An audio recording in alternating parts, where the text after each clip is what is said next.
أشهد أن لا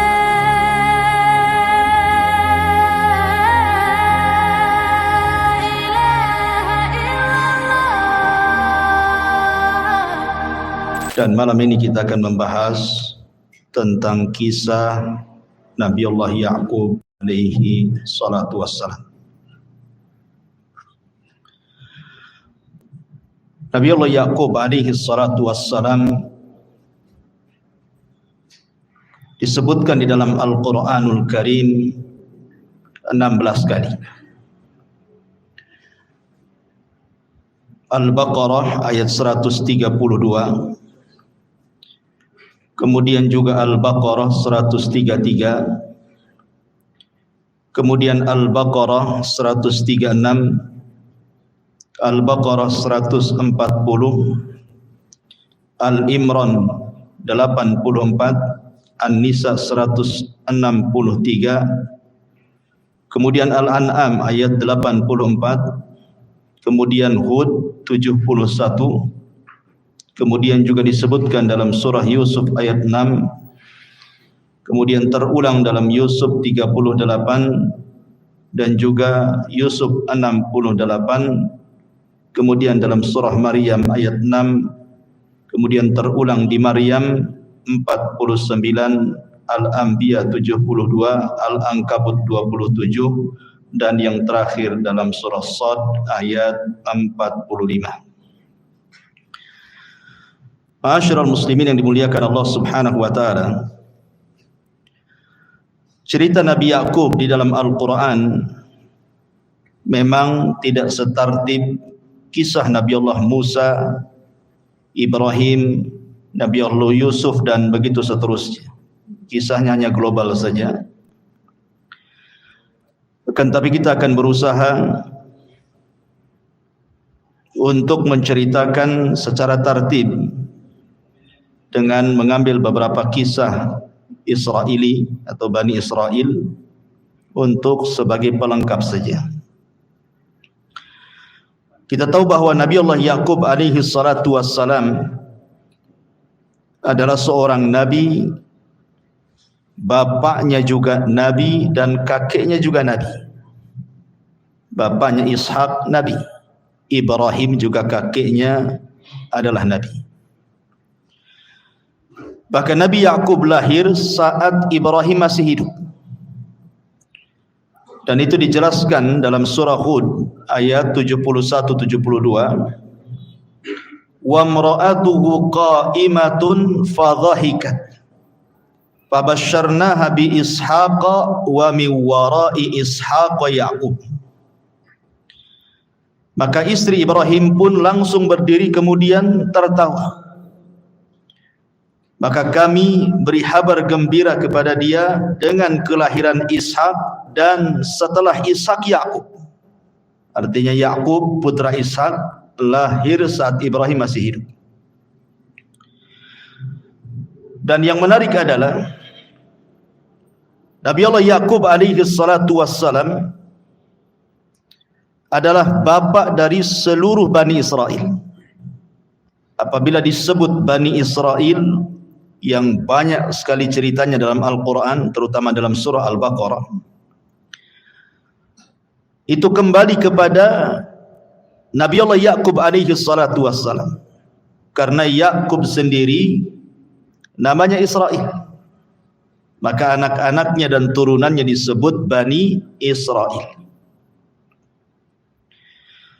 Di dalam surah Al-Imran ayat 93, Allah mengatakan kullu ta'ami kana hillal li bani Israil illa ma harrama Israilu ala nafsi min qabli an tunazzala at-tauratu qul fa'tu bit-taurati fatluha in kuntum shadiqin. Setiap makanan semuanya halal dahulunya bagi Bani Israel, kecuali yang diharamkan Israel terhadap dirinya sebelum diturunkan Taurat. Maka Allah mengatakan, katakan ya Muhammad kepada orang-orang Yahudi Madinah itu, datangkan Taurat kepadaku. Baca oleh kalian kalau kalian memang orang-orang yang jujur.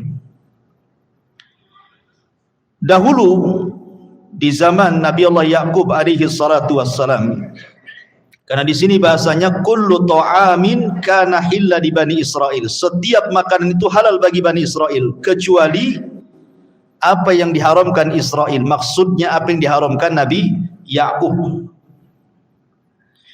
Karena dahulu di zaman itu, kalau seseorang mencintai sesuatu, maka dia akan mengharamkan sesuatu itu kepada dirinya. Beda dalam Islam.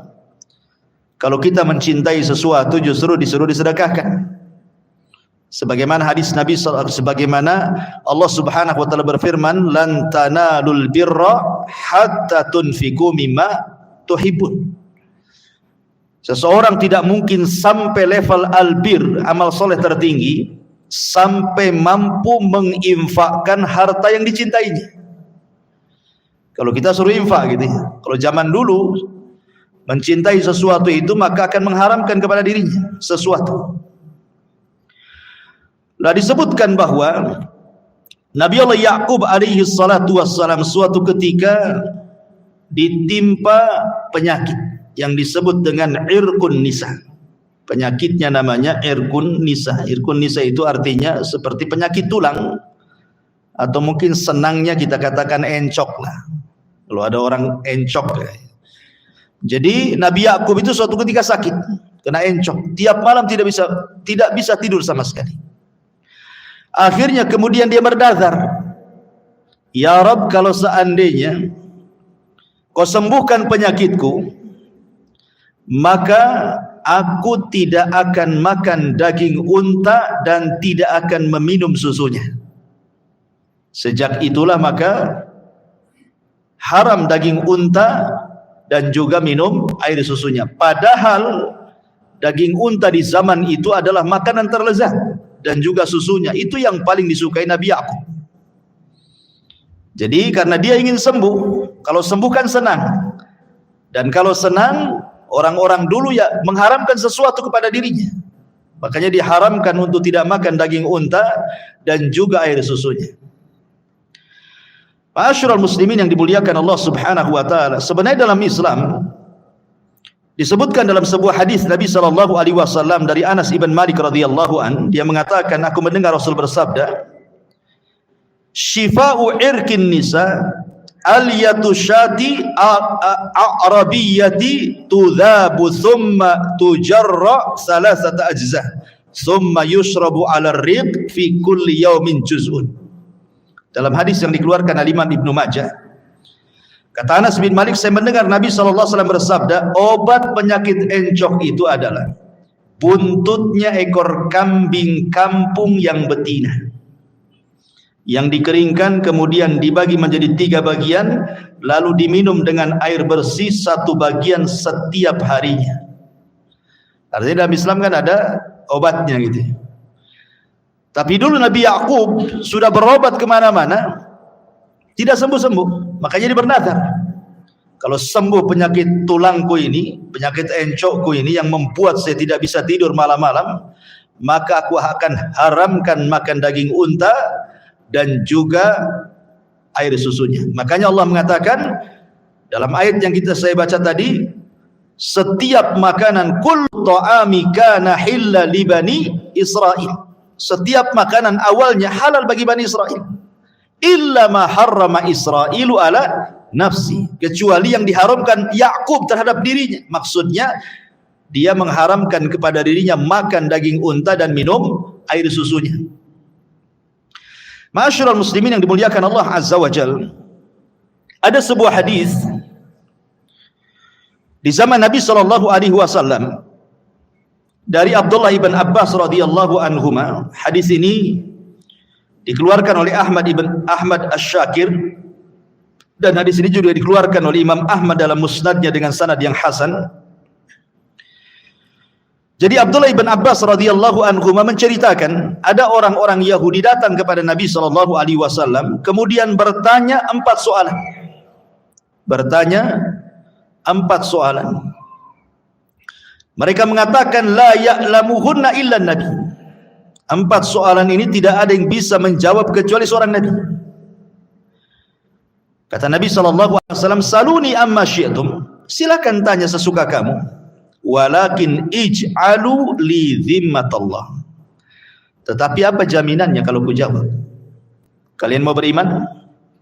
Maka mereka mengatakan fadzalikalah, terserah kamu.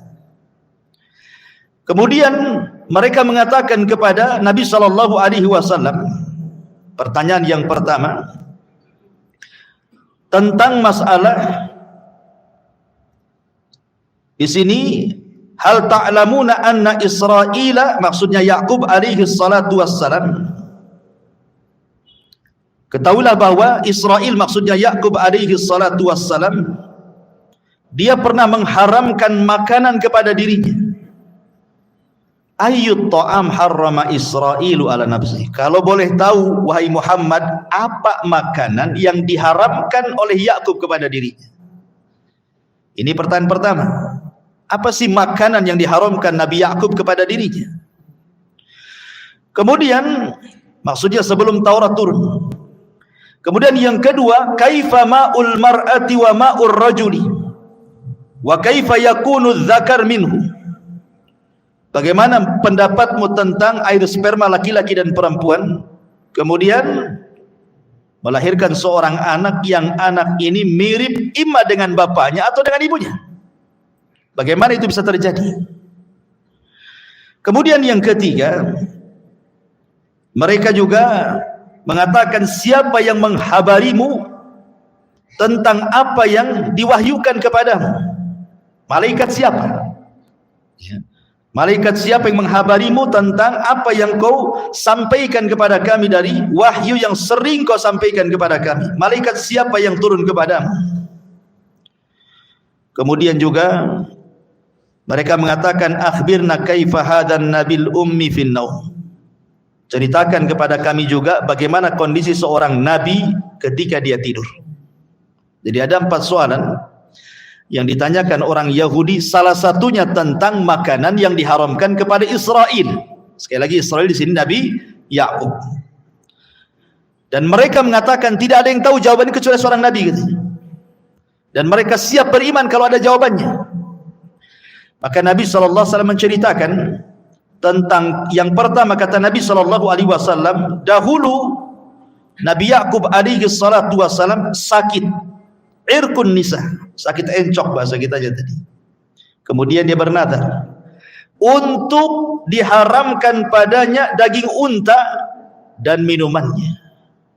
Kemudian orang Yahudi mengatakan, sodaqta, kau benar wahai Muhammad. Mereka membenarkan itu. Ya. Kemudian kata Nabi SAW, adapun laki-laki dan juga perempuan yang menikah kemudian punya anak, terkadang mirip bapaknya, terkadang mirip ibunya, maka tergantung sperma mana yang mendominasi. Kalau yang mendominasi sperma laki-laki, maka mirip dengan bapaknya. Kalau yang mendominasi sperma perempuan, ya mirip dengan ibunya. Yang bahaya itu kalau mirip dengan tetangganya. Itu yang bahaya. Ya. Kemudian yang ketiga, seorang nabi itu memang tidur matanya, tapi hatinya tidak tidur. Kemudian yang terakhir, adapun yang menghabari diriku tentang wahyu adalah Jibril. Ketika yang terakhir Rasul mengatakan Jibril, dia mengatakan itulah malaikat yang merupakan musuh kami, katanya. Karena engkau dapat dari Jibril, kami tidak terima. Kalau kamu dapat dari Mikail yang menurunkan hujan, kami terima, karena Jibril ini tukang perang, katanya. Karena yang mengadab kaum-kaum dulu kan biasanya ngutus Jibril. Bahkan dalam perang Badar juga Jibril terlibat kan. Akhirnya turunlah ayat kepada Nabi SAW, Kul man kana aduwa li Jibril fa innahu nazzalahu ala qalbika biidznillah. Katakan, siapapun yang memusuhi Jibril, maka Jibril telah menurunkan kepada hatimu wahyu dari Allah dengan izin Allah Subhanahu wa ta'ala. Ketika mereka mendengar Jibril, mereka mengingkari janji mereka. Kan di awal mereka mau beriman. Gara-gara kemudian mendengar Jibril, mereka enggak mau. Itu Jibril musuh kami, katanya. Ya. Tapi syahidnya di sini apa? kalimat Israel. Mereka kan bertanya, apa makanan yang diharamkan Israel? Maksudnya Israel di sini adalah Nabi Allah Yaqub alaihi salatu wassalam. Jadi seolah-olah ketika orang-orang Yahudi di kota Madinah itu kan banyak mengharamkan makanan yang seharusnya halal gitu ya. Contoh umpamanya Allah Subhanahu wa taala berfirman di dalam surah Al-An'am, wa 'alal ladzina hadu harramna kulla dhi dhufrin wa minal baqari wal ghanami harramna 'alaihim shuhumahuma illa ma hamalat duhuruhuma aw al hawaya aw makhtalata bi admin dzalika jazainahum bi baghihim wa anna lasadiqun. Dan kepada mereka orang-orang Yahudi kami haramkan semua hewan yang berkuku, dan kami haramkan kepada mereka lemak sapi dan domba kecuali yang melekat di punggungnya, atau yang dalam isi perutnya, atau yang bercampur dengan tulang. Demikianlah kami menghukum mereka orang Yahudi karena kedurhakaannya, dan sungguh kami maha benar akan itu. Jadi orang-orang Yahudi itu ketika kemudian turun ayat ini, lihat Allah banyak mengharamkan gara-gara kemaksiatan kalian. Oh bukan, Allah mengharamkan makanan-makanan itu sejak dulu, sejak zaman Yakub, sejak zaman Ibrahim katanya. Kata mereka. Maka Nabi SAW mengatakan, dusta kalian. Kalau memang makanan-makanan itu diharamkan sejak dulu, fa'tu bit-Taurah. Datangkan Taurat kepadaku. Fa'tuha bit-Taurah fatsluha. Sekarang baca, kamu yang baca, enggak usah saya, kata Nabi. Ketika mereka membaca Taurat, rupanya makanan-makanan itu tidak diharamkan kepada mereka kecuali karena kemaksiatan mereka, bukan karena Nabi Ibrahim alaihi salatu wassalam ataupun Nabi Yakub. Yakub itu hanya mengharamkan daging unta saja dan juga air susunya, tapi setelah turunnya Taurat dimansuh. Tapi mereka ingin berdusta kepada Nabi SAW. Begitulah Yahudi. Mereka suka menutupi ilmu dalam Taurat mereka untuk keuntungan dunia mereka. Sama dengan kisah ketika ada dua orang yang berzina dari kalangan Yahudi kemudian datang kepada Nabi, karena mereka kan masih terikat dengan perjanjian dalam piagam Madinah. Mereka datang kepada Nabi. Kemudian Nabi SAW mengatakan, bagaimana menurut Taurat kalian, ada nggak hukum rajam? Mereka mengatakan tidak ada. Kalau ada orang berzina, kami permalukan dia. Habis itu, setelah kami permalukan, maka kami akan pukul dia, akan didera, akan dipukul saja, tidak dirajam. Datang Abdullah ibn Salam yang sudah masuk Islam. Kadzabtum, dusta kalian. Datangkan Taurat katanya. Datangkan Taurat. Baca. Ketika baca, jempolnya menutupi rajam. Jadi namanya ini Taurat ditutupi itu kalimat rajamnya, kemudian dibaca. Enggak ada kan? Kata Abdullah ibn Salam, kadzabtum, irfa yadaka, dusta kamu, angkat tanganmu katanya. Ketika diangkat, jadi Yakub itu nama lain daripada Israel, itu maksudnya. Nama lain daripada Israel. Maka seluruh keturunan Yakub disebut Bani Israel. Ma'asyiral muslimin yang dimuliakan Allah Subhanahu wa taala, tentang kisah Yakub ini. Kemarin kita sudah cuplik sedikit ketika kita membahas Nabi Allah Ishak alaihi salam. Ketika kemudian Nabi Yakub alaihi salatu wassalam diperintahkan ibundanya untuk hijrah ke Haran. Haran itu tempat pamannya yang ada di Irak. Berangkat dia ke Haran. Kemudian menemui pamannya yang di dalam kitab-kitab ahli kitab disebut Laban. Nama pamannya itu Laban. Dalam Quran sunnah tidak ada. Dan kita juga tidak perlu kemudian sibuk-sibuk menghafal nama pamannya Nabi Yakub, karena tidak tercantum dalam Quran, dalam sunnah. Ini kan dari kisah-kisah Israiliyah. Kalau hafal, alhamdulillah. Tidak hafal pun tidak ada masalah. Ya. Karena kita tidak dituntut untuk menghafal kitab-kitab orang-orang ahli kitab. Yang jelas disebutkan nama pamannya adalah Laban. Sebelum dia sampai ke tempat paman yang di Haran itu, kemudian kemalaman di jalan, kemudian dia tidur di tengah padang pasir. Dia letakkan batu, kemudian dia tidur. Kemudian dia bermimpi berjumpa dengan Allah Subhanahu wa taala. Maka Allah Subhanahu wa taala berfirman dalam mimpinya, "Sa'ubarika 'alaika wa ukthiru dzurriyyataka wa aj'alu hadhil arda laka wa li auladika." Allah Subhanahu wa taala kemudian berfirman dalam mimpinya, dalam mimpi Yakub ini, "Wahai Yakub, saya akan berkahi kamu, saya akan perbanyak keturunanmu, dan tempat yang engkau jadikan tidur itu saya akan jadikan tempat kamu dan semua keturunanmu di situ." Kemudian Yakub pergi. Sebelum pergi, dia tandai tempat tidurnya itu.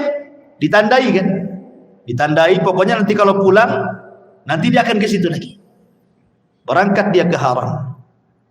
Sesampainya di Haran, dia berjumpa dengan pamannya dan bekerja menjadi penggembala kambing. Ini menunjukkan bahwa ma min nabiyyin illa wara'al ghanam. Tidak ada satupun nabi kecuali menjadi penggembala kambing. Termasuk engkau Rasul, termasuk nabi. Makanya ada istilah ahli sejarah itu, min ra'il ghanami ila riayatil umami. Nabi itu mulai dari jadi penggembala kambing untuk dijadikan pemimpin umat. Jadi bekal jadi pemimpin itu belajar dari kambing, gitu maksudnya. Makanya bahasanya min ra'il ghanami ila riayatil umami. Dari menjadi penggembala kambing disiapkan untuk memimpin umat. Kambing dulu dipimpin baru umat dipimpin, gitu. Jadi banyak pelajaran orang-orang yang menggembala kambing. Ya, betul-betul yang menggembala lah ya. Ya, bukan kita beli di Tamiang kandang, orang lain pula yang menggembalanya. Kita sendiri gitu. Nanti banyak faedah tuh kalau kita langsung bermuamalah dengan kambing itu. Baik, ma'asyiral muslimin yang dimuliakan Allah Azza wa Jalla, ketika dia bekerja dengan pamannya, rupanya dia naksir salah satu putri Laban ini, kan dua putrinya. Yang pertama namanya Lia dan yang kedua namanya Rahil. Lah yang cantik ini Rahil. Lia ini kurang cantik. Masalahnya Lia ini kakaknya, Rahil adiknya. Jadi akhirnya kemudian Nabi Allah Yakub minta kepada Laban, nikahkan salah satu putrimu Rahil kepada. Kata Laban, oh tidak bisa, langsung main dinikahkan. Ada syaratnya. Oh, syaratnya apa? Kau harus bekerja kepadaku 7 tahun. Seorang laki-laki yang gentle, kalau mengejar sesuatu yang diinginkannya, maka dia akan kejar. Laki-laki yang gentle kan seperti itu ya. Kalau sudah punya keinginan, kejar. Nabi Yakub alaihi salatu wasalam karena mencintai Rahil, dia mengejar Rahil. Mau 7 tahun lah saya kerja, katanya. 7 tahun jadi penggembala kambing untuk pamannya. Setelah 7 tahun, akhirnya kemudian dia menuntut janji pamannya Laban ini. Kemudian dia mengatakan, wahai Laban, ya ammi, ya, kapan saya akan dinikahkan dengan putrimu ini? Kemudian tiba-tiba Laban mengatakan, baik, saya akan nikahkan engkau dengan putriku, tapi bukan dengan Rahil. Dengan siapa? Dengan Lia. Akhirnya kemudian Yakub mengatakan, ya ammi, ana uridur Rahil, saya tidak mau Lia, saya mau Rahil. Rahil kan cantik gitu. Itulah laki-laki kan. Laki-laki itu kalau mandang perempuan, dia pasti parasnya dulu. Ya kan, parasnya dulu, cantik tidak, nah, gitu bahasanya. Kaya itu nomor berapa? Kalau perempuan terbalik, nggak perlu tampan, yang penting kaya. Itu kalau perempuan. Kalau laki-laki cantik dulu, molek, mau saya. Miskin tidak apa-apa. Kalau laki-laki itu, makanya juga nikmat di sorga, laki-laki itu lebih banyak dikasih perempuan, bidadari. Kalau perempuan tidak dikasih banyak laki-laki, satu saja antum kan itu ya. Tapi banyak kenikmatan yang Allah berikan kepada wanita, karena fitrahnya wanita di dunia saja bukan senang kepada laki-laki saja. Dia suka sandal, suka sepatu, suka tas, suka emas, suka kendaraan, semua suka. Laki-laki itu pakai baju seminggu baru ganti. Ma'asyiral muslimin yang dimuliakan Allah Azza wa Jalla, akhirnya kemudian dia bertanya, Kok kamu ingkari janjimu? Maka Laban mengatakan, ya Ya'qub, laisa min sunnatina. Ini termasuk bukan sunnah kami di sini. An yatazawwaja sughra qabla al-kubra, katanya. Menikahkan adik sebelum kakak enggak ada di sini, gitu. Kakak dulu baru adik. Rupanya sunnah ini pun masih ada di kampung-kampung tuh. Ya kan? Enggak boleh adiknya kawin dulu kalau kakaknya belum kawin, katanya. Ini berlaku nih syariat di zaman itu, gitu ya. Oh, enggak bisa, bukan termasuk sunnah kami di sini. Kau harus menikahi kakaknya dulu baru adiknya, gitu. Akhirnya kemudian dia mengatakan, tapi saya mau rohil. Oh, enggak masalah, kau nikahi dulu Lia, nanti gampang itu rohil, gitu. Menikahlah dia dengan Lia. Kemudian setelah menikah dengan Lia, dia mengatakan, wahai pamanku, saya ingin rohil. Maka Laban mengatakan, baik, saya akan nikahkan kau dengan rohil, tapi tunggu 7 tahun lagi. Kau bekerja 7 tahun lagi kepadaku, habis itu ku nikahkan rohil dengan kamu. Lihat, karena cintanya luar biasa kepada rohil, disabar-sabari dia 7 tahun jadi penggembala kambing. Coba, akhirnya kan 14 tahun jatuhnya kan. Menunggu seorang rohil harus 14 tahun dia baru mendapatkannya. Tapi begitulah ikhwan. Ma'asyiral muslimin yang dimuliakan Allah Azza wa Jalla. Setelah kemudian 14 tahun lewat, barulah dia menikah dengan rahil. Dari sini menunjukkan bahwa zaman itu syariat poligami boleh menggabungkan dua bersaudari. Tapi di zaman kita Islam datang, tidak boleh antajma'u bainal ukhtaini, menggabungkan dua bersaudari, enggak boleh dalam Islam. Kecuali yang satunya meninggal. Nikah dulu dengan kakaknya, meninggal kakaknya, baru turun ranjang ke adiknya boleh. Tapi kalau menggabungkan saat hidup dua-duanya haram, tidak boleh. Tentu karena hikmah yang Allah kehendaki. Allah mengatakan tidak boleh antajma'u bainal ukhtaini, menggabungkan dua bersaudari tidak boleh. Di zaman itu mungkin syariatnya boleh. Ma'asyiral muslimin yang dimuliakan Allah Subhanahu wa taala, akhirnya kemudian Nabi Allah Ya'qub pun akhirnya melengkapi selama 14 tahun, kemudian digenapkan selama 20 tahun dia tinggal bersama mertua dan dengan dua istrinya, Rahil dan juga Laban, Leah. Allah takdirkan ikhwatu fiddin yang dimuliakan Allah Azza wa Jalla, Leah ini memiliki 4 keturunan. Memiliki 4 keturunan. Sementara Rahil yang selama ini wanita dicintainya tidak lahir-lahir keturunan. Akhirnya kemudian seorang wanita wajar, dia akan sedih. Akan sedih apalagi dia dipoligami kan begitu ya. Tengok madunya banyak anaknya. Pasti tentu seorang bapak akan lebih cinta dengan anak-anak dari istri madunya kan gitu. Seperti kisahnya Ibrahim dengan Hajar. Ketika Hajar punya anak, cemburulah ini Sarah ini. Tetapi cemburunya Sarah ini kemudian meminta agar Hajar dipisahkan dengan dia, menjadi sebuah hikmah. Akhirnya Hajar dipindah ke Mekah. Jadilah Mekah hari ini. Lah ini juga kasusnya sama. Akhirnya kemudian Rahil pun karena dia cemburu dengan Leah, dia hadiahkan budaknya. Satu budaknya dihadiahkan kepada Ibrahim alaihi salatu wassalam. Kemudian melihat bahwa Rahil menghadiahkan budaknya, oh Leah pun sama. Dia tidak mau kalah, dihadiahkan juga budak perempuannya. Maka digaulilah dua budak ini, rupanya masing-masing punya 2 putra. Baik dari budaknya Leah ataupun budaknya Rahil. Rahil dia kunjung punya anak. Subhanallah, makin sedih dia. Budaknya sudah punya anak 2, budak dia sudah punya anak 2, dan budaknya Leah sudah punya anak 2, dia masih tidak punya anak juga. Subhanallah. Akhirnya dia berdoa kepada Allah Subhanahu wa taala, terus berdoa. Subhanallah. Allah Subhanahu wa taala rahim. Nabi Allah Zakaria alaihi salatu wassalam tidak putus asa berdoa untuk punya keturunan. Akhirnya dianugerahi Yahya ibn Zakaria. Maka dengan terus berdoa, akhirnya kemudian Allah kabulkan. Rahil punya anak 2. Pertama Nabi Yusuf, kemudian lahir lagi adiknya namanya Binyamin. Ya, namanya Binyamin. Kemudian Leah punya anak 2 lagi. Jadi genap menjadi 12. keturunan daripada Nabi Allah Yakub alaihi salatu wassalam. Jadi Yakub punya 12 anak. Makanya ketika Nabi Yusuf alaihi salatu wassalam bermimpi, apa kata Yakub? Ketika Yusuf mengatakan ahada asyara kaukaban, aku melihat 11 bintang sujud kepada aku. Maksudnya 11 bintang itu saudaranya gitu ya. 11 dari saudaranya, dengan dia 12.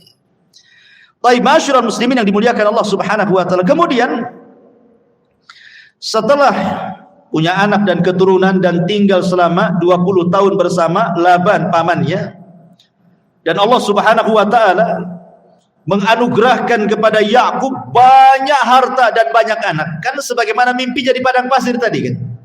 Allah mengatakan dalam mimpinya bahwa aku akan berkahi engkau, aku akan perbanyak keturunan engkau, dan aku akan jadikan tempat engkau tidur ini tempat untuk tinggalmu di situ dan juga keturunan. Makanya kemudian dia hartanya banyak, anaknya banyak. Subhanallah, nikmat yang luar biasa. Kemudian setelah 20 tahun bersama Laban, dia pun pulang ingin berjumpa dengan ayahnya di Palestina, di Palestina sana, Nabi Allah Yakub, Nabi Allah Ishak alaihi salatu wassalam, dan juga abangnya namanya Lais. Kemudian harta itu dibagi kepada keduanya, kepada ayahnya Yakub dan kepada ayahnya Yakub Ishak, dan juga kepada saudaranya Lais. Kemudian dia mengunjungi tanah yang pernah dia mimpi di situ. Akhirnya kemudian setelah dia kembali dan mendapati tanah yang pernah dia tidur dan masih ada tanda alamatnya, padahal sudah 20 tahun tuh. Alamat itu tidak hilang. Itu karena kuasa Allah Subhanahu wa taala.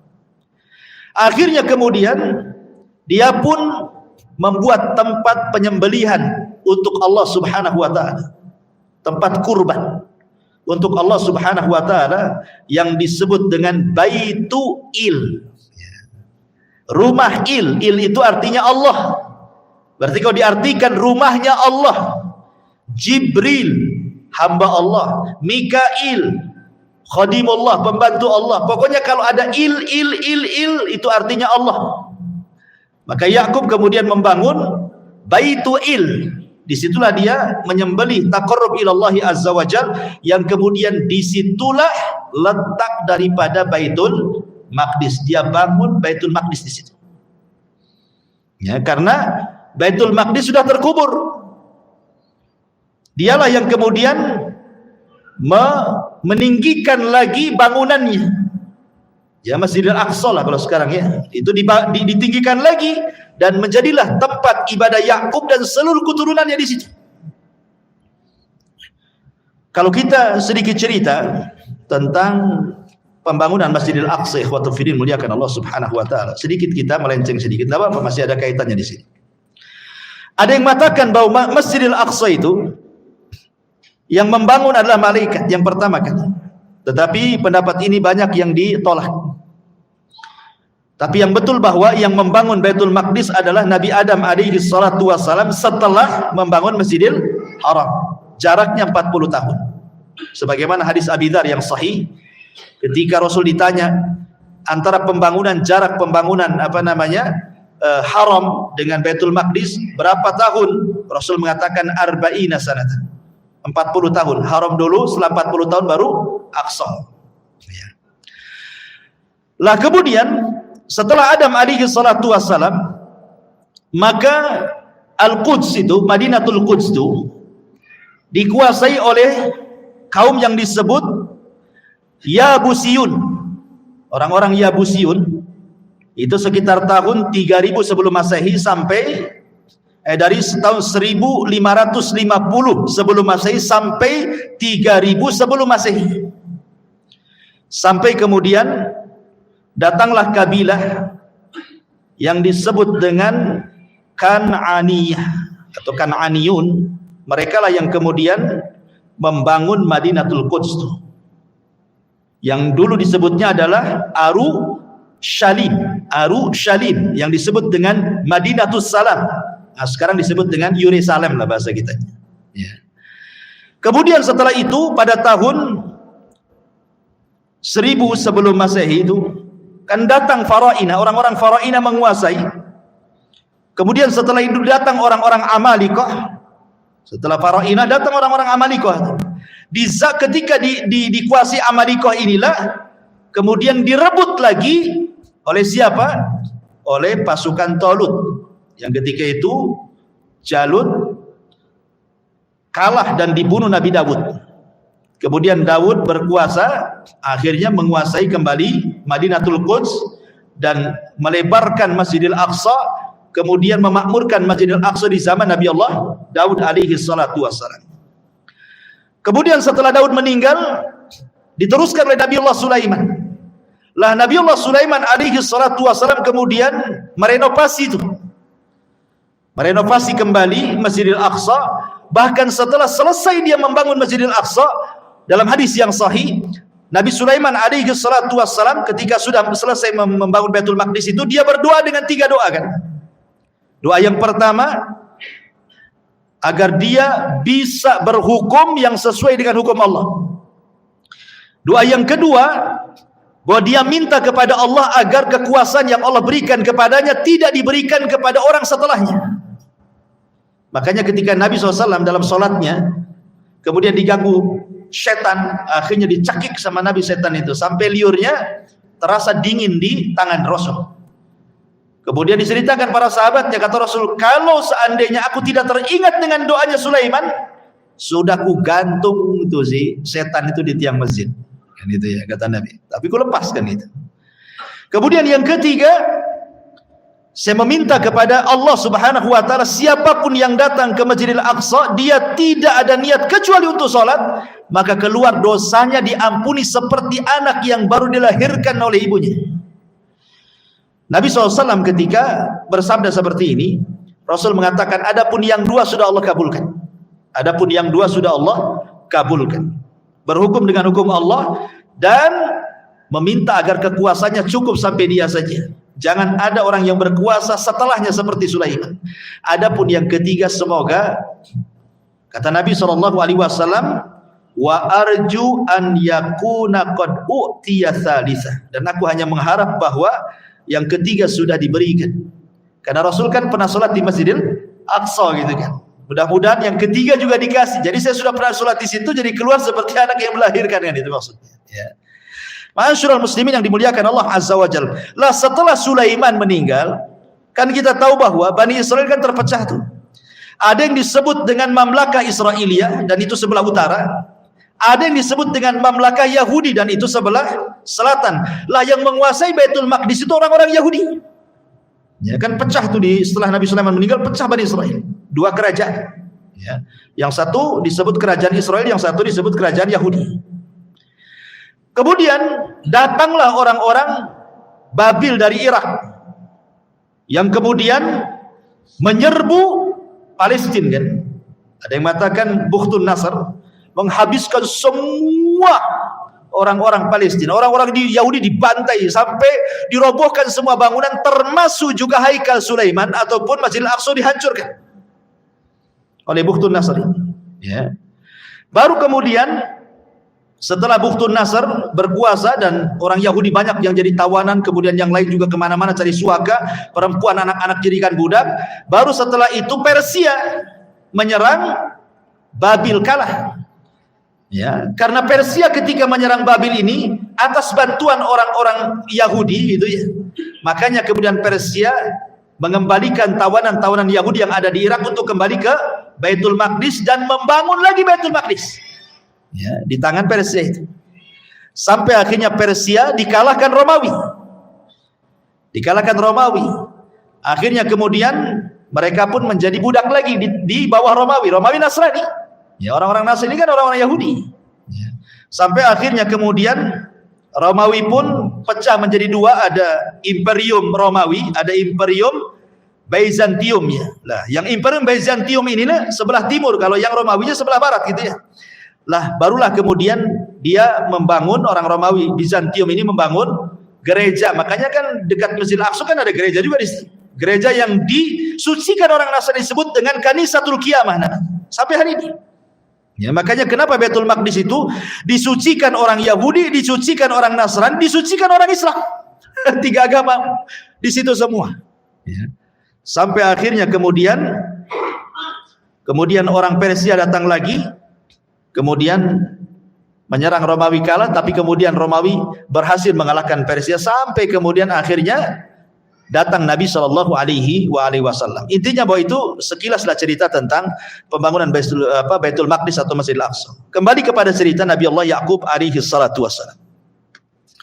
Lah Nabi Yaqub alaihi salatu wassalam ketika kemudian sudah sampai di bersama ayahnya membangun Baitul Maqdis di situ, kemudian membangun Masjidil Aqsa kembali, dibangun kembali gitu ya. Jadi bukan dari awal, tidak, karena asasnya sudah ada, pondasinya sudah ada. Asik roboh dibangun gitu saja. Sama juga dengan kasusnya Ka'bah kan gitu. Ka'bah kan gitu juga, roboh dibangun lagi kan. Sampai ke yang terakhir di zaman Abdullah ibn Zubair kan, dirobohkan dibangun lagi. Karena ketika itu Abdullah ibn Zubair mengatakan bahwa ini bangunan Quraisy, tidak sama dengan bangunan Ibrahim. Dirobohkan sama Abdullah bin Zubair ketika menjadi khilafah di kota Madinah. Akhirnya dibangun seperti bangunan Ibrahim. Tetapi setelah Abdullah bin Zubair mati di tangan Hajjaj, Abdul Malik ibn Marwan tidak tahu hadisnya, dirobohkan lagi sama dia. Dibangun lagi balik seperti bangunan Quraisy. Setelah diingatkan Abdul Malik ibn Marwan itu bahwa Rasul pernah ngomong sama Aisyah bahwa dia akan merobohkan, tapi karena takut fitnah kaumnya nggak jadi. Barulah kemudian Abdul Malik ibn Marwan merasa menyesal. Kalau aku tahu, aku akan biarkan itu. Kemudian di zaman itu kan Imam Malik rahimahullah telah pernah ditanya, wahai Imam, bagaimana kalau kau sarankan kepada penguasa? Karena di zaman Imam Malik kan, Imam Malik itu ulama yang paling disegani penguasa. Takut penguasa kepada Imam Malik itu. Jadi memungkinkan Imam Malik ngomong sama penguasa kan, gimana kalau Ka'bah itu kita robohkan saja, kemudian kita bangun seperti bangunan Ibrahim? Kata Imam Malik, jangan, nanti akan jadi permainan penguasa, dirobohkan, dibangun sampai kapan? Kata gitu. Akhirnya ya sampai seperti ini sekarang, Ka'bah masih dalam bentuk bangunan orang-orang Quraisy, bukan dalam bentuk bangunan Ibrahim. Karena kalau dalam bentuk bangunan Ibrahim, Hijar Ismail itu masuk ke dalam. Ya, masuk ke dalam gitu ya, dan pintunya dua, dan pintunya di bawah, ada pintu masuk, ada pintu keluar. Karena kan pintunya tinggi, satu lagi pintunya kan itu. Ya, jadi orang-orang tertentu saja yang masuk. Kalau kan semua orang bisa masuk Ka'bah. Ya. Intinya bahwa ma'asyiral muslimin yang dimuliakan Allah Azza wa Jalla, akhirnya kemudian Nabi Yaqub pun hidup bersama keluarganya. Ada yang mengatakan bahwa ketika Allah Subhanahu wa taala berfirman di dalam surah Al-Baqarah ayat 136, qulu amanna billah wa ma unzila ilaina wa ma unzila ila Ibrahim wa Ismail wa Ishaq wa Yaqub wal asbat. Di sini ada kalimat asbat. Katakan, kami beriman kepada Allah dan apa yang diturunkan kepada kami dan apa yang diturunkan kepada Ibrahim, Ismail, Ishaq, Yaqub dan asbat. Siapa asbat di sini? Ada yang mengatakan seperti Al-Imam At-Tabari dalam tafsirnya mengatakan asbat itu adalah 12 putra Yakub disebut asbat. Jadi 12 putra Yakub itu disebut asbat yang disebutkan dalam Al-Baqarah 136. Itu menurut At-Tabari. Kenapa demikian? Karena dalam bahasa Arab asal lafaz, asal kalam itu tidak boleh ada takdir, tidak boleh ada kalimat-kalimat yang tersembunyi. Kita harus memahami secara zahir ayat. Tetapi pendapat ulama tafsir yang lainnya tidak, asbat itu bukan anak-anak Yakub. Ya, karena asbat itu adalah kabilah yang banyak melahirkan para nabi. Asbat itu kabilah yang banyak melahirkan para nabi. Menurut para ulama bahwa asbat itu adalah sebuah kabilah Bani Israel seperti kabilah Arab ya Bani Ismail begitu. Jadi melahirkan, dia hanya kabilah yang dalam kabilah itu melahirkan banyak nabi. Jadi ini khilaf adalah apakah asbat ini anak-anak Yakub ataukah kabilah Bani Israel. Tapi pendapat yang kuat bahwa al-asbat itu bukan anak-anak Yakub, tetapi keturunan daripada anak-anak Yakub yang kelak akan ada satu kabilah banyak lahir nabi-nabi dari situ. Itulah disebut asbat. Dengan 3 alasan kata para ulama. Satu, al-asbat itu diambil dari kata-kata as-sibtu. As-sibtu itu adalah anak dari wanita, ibnul bint. Anak dari wanita, bukan anak dari ibnul ibn gitu ya. Bukan anak dari, seperti umpamanya siapa? Hasan Husain. Hasan Husain itu dia nasabnya kan Arab itu kan dari laki-laki. Arab itu dari laki-laki, harusnya kan ke Ali, ya kan? Nah, tetapi kemudian Hasan dan Husain itu kan nasabnya ke ibu kan, namanya Ibnul Bin, anak perempuan, anak ibu. Makanya kemudian Hasan dan Husain disebut Sibtai Rasulillah, cucu Rasulillah. Kenapa Sibtai? Karena dari arah ibu, bukan dari arah bapak. Karena Ali bukan anaknya Nabi, ya, anaknya Abu Talib. Ya. Kalau Ibnul Ibn dalam bahasa Arab disebut Hafid namanya. Ya. Kalau memang turunan bapak itu disebut Hafid, kalau turunan ibu disebut Sib. Anak-anak Yakub tidak pantas disebut Al-Asbat, karena memang turunan daripada Yakub, laki-laki, ya kan? Ini satu bantahannya. Yang kedua, tidak ada dalil yang mengatakan Asbat itu adalah anak-anaknya Yakub. Kemudian yang paling kuat dalilnya adalah Asbat itu kan banyak para nabi yang keluar dari situ. Sementara anak-anak Yakub itu tidak ada sifat-sifat kenabian kecuali Yusuf. Buktinya apa? Buktinya yang mencelakakan Nabi Yusuf, saudara-saudaranya dicemplungkan ke sumur kan itu. Ada pemikiran untuk dibunuh, ada pemikiran untuk dibuang ke hutan dan begitu seterusnya. Ini bukan sifat nabi. Bukan sifat al-anbiya para nabi kan itu. Makanya ulama tafsir mengatakan al-asbat itu yang sahih, dia adalah keturunan Yakub, bukan anak-anak Yakub. Yang nanti ada sebuah kabilah namanya Asbat, banyak keluar para nabi dari situ. Itulah yang dimaksud al-asbat pada surah Al-Baqarah 136. Ma'asyiral muslimin yang dimuliakan Allah Subhanahu wa taala. Tetapi kemudian setelah Ishak meninggal dunia, ayahnya, kemudian Yakub pun dikaruniai banyak keturunan, kemudian terjadilah apa? Terjadilah pembuangan atau rencana pembunuhan kepada Nabi Yusuf alaihi salatu wassalam. Kemudian mereka, saudara-saudara Yusuf itu kan berkilah dia, ngeles gitu ya, bahwa dia dimakan serigala, padahal jelas-jelas dicemplungkan ke sumur gitu ya.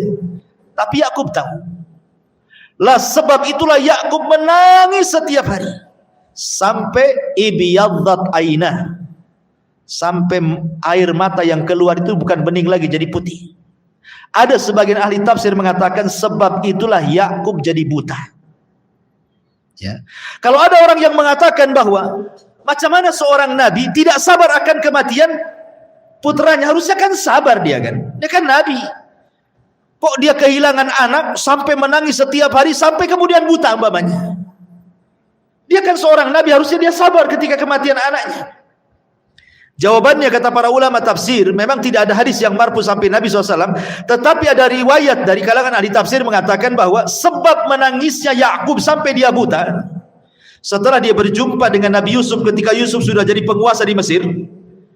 Yakub ini baru bercerita, kan Yusuf bertanya, kenapa engkau sesedih itu wahai bapakku, karena kehilangan aku, kata Yusuf.